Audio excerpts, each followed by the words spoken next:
Hi everybody, welcome. This is my end of life review of the Saucony Endorphin Pro 3s. So I like to do my shoe reviews retrospectively for a few different reasons.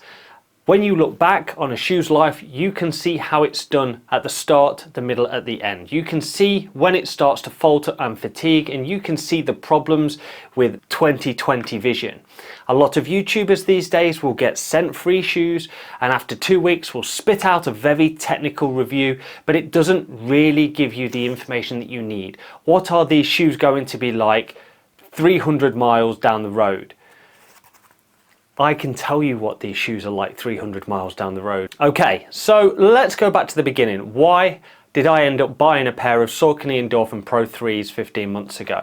At that time, I was in the market for a new Hyrox shoe. If you don't know what Hyrox is, it's a hybrid fitness competition where there are running components and exercise components. On the exercises, you really need stability and energy return from your shoes. So that's what I was looking for. I was going out and I found that this shoe satisfied those criteria. And I was looking for them in bright yellow at the time, but they were still at £250 and I couldn't justify buying them. A little bit down the line, I saw that the pink version of the shoes were much cheaper, and with a few discount codes got them at a really good price. But I did have to put up with the fact I had to swallow my masculinity in one foul swoop and accept that I would be running around for a while in not only neon pink shoes, but they've got this pearlescent stuff down the side that almost makes them look like they've been designed for mermaids, which is stupid because mermaids don't have feet. I'd recently been and competed at Hyrox Birmingham, and I'd not long before that bought some Puma Nitro Elite 2s, these shoes. And I was a bit disappointed by how these performed at that event. I didn't feel I got the energy return, and the lack of support in the medial side of the midfoot just meant they were so unsupported that even the straightest foot person would likely overpronate wearing them. So these were sort of resigned to my gym shoe collection. And I was now running around in bright neon pink mermaid feet. And so that's how it started. So the plan was to take these shoes to the very next Hyrox event. I was in good health, I was in good fitness, and my training was going super well, and now got a brand new pair of MERMAID super shoes. So I was hoping for a really good time at that event. So as the weeks got closer and closer, my training started to intensify, and one day, about 3 weeks out from that competition, I was in the gym working through some of the movements. One of those movements was wall balls, which is a nice deep squat up to a 3-meter target with a weighted ball. Now, about 30 or 40 reps into this particular set, I felt a massive twinge in my back that literally stopped that workout right there and then. I was in agony. I couldn't really bend right, I couldn't move right. I don't know if it was just one of those things or a result of doing that movement in a brand new pair of shoes. Either way, I was stuffed. I had 3 weeks left to try and get myself to that event, and I did. I put myself through a great deal of rehabilitation techniques to try and get me there. Stretches, ice, massage, all of it. There's a whole video on YouTube about that as well. So if you want to see how I got to that day from injury, go check that video out. Anyway, I got to that event and it all started off well. And I was running around at first exercise, second exercise, third exercise, not too bad. But by the burpees, exercise number 4, I could feel my back hurting, and by the very next run, it twanged right there on the running track and I was immobilized for a short while. I sort of limped around the subsequent 4 exercise stations, but that whole race was a bit of a write-off. I finished, but it was a write-off. And these shoes, they did not have their chance to shine. And so I had to start looking again into the future. So the very next Hyrox event was Manchester, some months after that one. So I had plenty of chance to recover. This one, I was going into it in doubles with my wife, Holly. Now, again, I had to sort of swallow my masculinity a little bit, as not only was I wearing bright pink trainers, but bright pink shorts as well. So we matched, Holly and I, we matched, and we went and we got a 1:15 at Hyrox Manchester. A fantastic time for Holly. That's the only Hyrox she's ever done, and we got a 1:15. I was well happy with that. But because I was running at Holly's pace for all of that race, these shoes didn't necessarily benefit me anything, because the running efficiencies from them, I wasn't feeling it at running below my own pace. So 2 Hyroxes down, and these shoes had not yet had chance to shine. But there was one more Hyrox left of the season, the last one at Hyrox Glasgow. So I thought to myself, yes, I'm going to take these, this is where they will shine.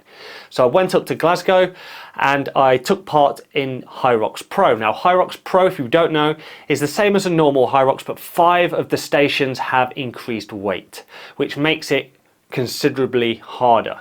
Now, because it was considerably harder and it was about 9 p.m. at night, I had a hard time of it. It was a very difficult race. And once again, I found myself labouring around the runs, and I do not think these helped me one little bit. Not because of the shoes, but because I was having such a tough time of the race that I didn't even notice I had shoes on. So after the Hyrox season finished, I thought these shoes were going to be done with Hyrox. 3 Hyroxes seemed like enough, and by the very next Hyrox season, I assumed I would have a new pair of shoes. So I added these into sort of my race day shoe collection. That included Alpha Flies, Vapor Flies, the Puma Nitro Elite 2s and Hoka Rockets. However, I was finding myself leaning more and more toward these. The more I wore them, the more I liked them. And one of the sort of things I liked the most was the inherent support here. They seem to lean in a lot less than some of my other shoes. Nikes and Pumas, they have a lot less support here, which meant that the sort of overpronation tendencies that I have from time to time were more exaggerated in those shoes, and you generally get ankle aches and knee aches if you persist with shoes that collapse in. And these were doing it much less. And not only that, they were a very comfortable pair of shoes with high energy return. So add all those things together, and I was wearing these more than the other shoes. Over time, I found that I was wearing these more than my everyday trainers, my Hoka Cliftons, the ones that are like beefy and very well supported. I was starting to wear these more and more. One of the things that I was noticing, even though I was wearing them more often, the durability of them, it just kept going and going and going over time. Super shoes generally wear the tread out very quickly, and the foam is generally one of the first things to start giving. And I was noticing that wasn't happening with these shoes. So as that year knocked on and it was getting toward the end of summer and October started to loom, it looked like I would be taking these shoes into yet another Hyrox season for their 4th outing, and that's exactly what I did. I took them to Hyrox Birmingham, but because I had just finished a series of ultramarathons, I went into that one knackered and not necessarily hybrid fitness fit. So guess what? I hadn't given them really the best chance that they had to shine. You would think for Hyroxes that I would be done with them, but no. So just 2 weeks after Hyrox Birmingham, there was Hyrox Manchester 1, a bonus event that had been put on at relatively short notice. I'd got tickets and I was going into this one with a good friend of mine, John. We were doing the doubles together. And guess what? These guys came too.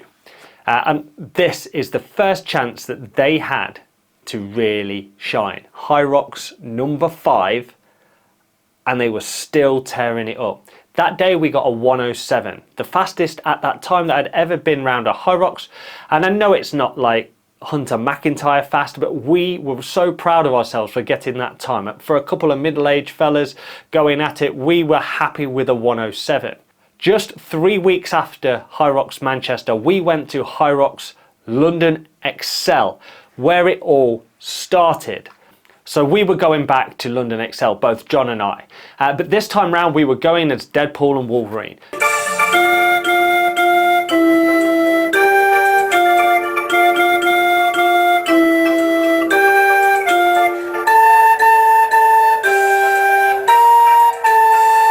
But guess what? These puppies were coming too. This would be their 6th Hyrox outing. And they were still able to push the sleds, the energy return was still good, and they were still very supportive on the medial side. 6 Hyroxes. So we went, and we ran that race. We ran our hearts out that day, and we got a 1:05, which again is a 2-minute improvement over the previous Hyrox just 2 weeks before.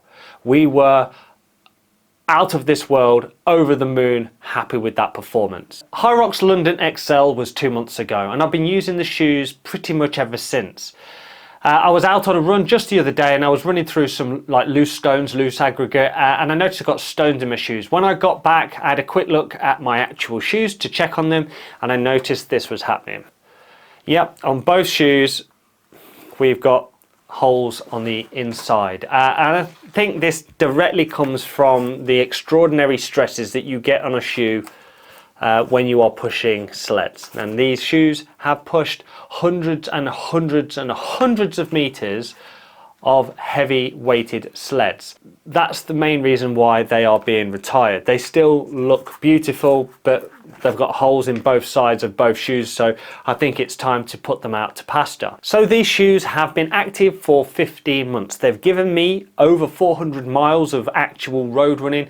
They've given many hundreds of training sessions in the gym. They've given me 6 full Hyrox events, as well as other hybrid fitness events like Deadly Dozen. They came with me to all of those as well. So I am very aware that the successor to the Endorphin Pro 3s has come out. The Endorphin Pro 4s has been out a little while, and I've seen them at Hyrox events. I'm a little bit like a moth to a flame with regards to these shoes, because I know just how good the Endorphin Pro 3s were. Now I find myself with history repeating itself a little bit. Now right before I bought the Endorphin Pro 3s, I bought the Deviate Nitro Elite 2s from Puma to see if they would be the best Hyrox shoe, and I had those problems with that shoe, and they were resigned to sort of general gym use.